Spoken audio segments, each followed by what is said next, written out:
কথা ছিল বেলা ৩টায় বাংলা ব্লকেটের, তবে কিছু কিছু জায়গায় সকাল থেকেই রাস্তায় অবস্থান নেন শিক্ষার্থীরা। দাবি সরকারি চাকরিতে কোটা বাতিল ও ২০১৮ সালের পরিপত্র পুনর্বহাল। আমরা আসলে কোটা বাতিলের দাবিতে দাঁড়াইনি, আমরা কোটা সংস্কারের দাবিতে দাঁড়িয়েছি। এই কোটা ব্যবস্থাটা প্রচন্ড রকম অগণতান্ত্রিক, অসাম্যের এবং অন্যায্য।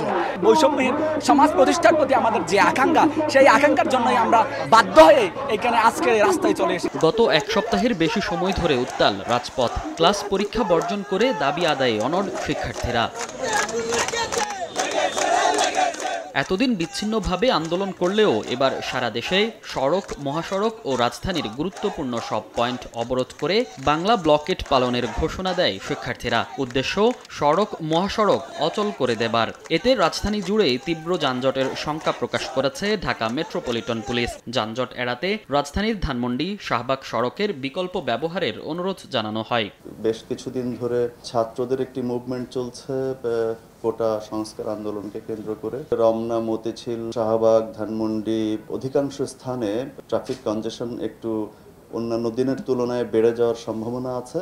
তো আমি এই অঞ্চলে গমনাগমনকারী ব্যক্তিবর্গকে আমরা ট্রাফিক বিভাগের পক্ষ থেকে অনুরোধ করব যে তারা বের হওয়ার সময় যেন পর্যাপ্ত সময় হাতে রেখে বের হয়।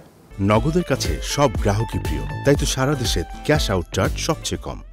সকাল থেকে জাহাঙ্গীরনগর বিশ্ববিদ্যালয়ের সামনের মহাসড়ক অবরোধ করে ছাত্র সমাবেশ করে শিক্ষার্থীরা। ফলে দেখা দেয় তীব্র যানজট। ভোগান্তিতে পড়েন যাত্রী, চালক। ২০ মাইল থেকে হাইটে যাইতেছি, হিমায়তপুরে যাব, জরুরি এক কাজে যাইতেছি। কি কষ্ট দেখেন রোদের ভিতরে, আটতে আটতে তো পানি পিপাসায় গলা বুক পর্যন্ত শুকিয়ে যাচ্ছে। আমরা সাভার যাব আজকে, ছাত্ররা কোটা আন্দোলন করতেছে, এই জন্য আমরা যাইতে পারতেছি না, আটকা পড়ছি। রাস্তা আটকাই দিয়েছে, এখন আমরা ঢাকা যাব, এখন হেঁটে যাচ্ছি, তখন আমাদের ভোগান্তি হচ্ছে। মাথায় কাফনের কাপড় নিয়ে বৈষম্যমূলক কোটা প্রথা বাতিল করে মেধাভিত্তিক নিয়োগের দাবিতে বিক্ষোভ ও মানববন্ধন করে বরিশাল বিশ্ববিদ্যালয়ের শিক্ষার্থীরা। এতে সৃষ্টি হয় জনদুর্ভোগের। কোটা আন্দোলন চলতেছে, এই জন্য যে বাস আটকাই দিচ্ছে আমাদের, এই জন্য আমাদের অনেক দুর্ভোগ হইতেছে আর কি। পটুয়াখালী থেকে আসছে, ওই দিয়ে হাঁটতে হাঁটতে এই তেমাইতে আসছি।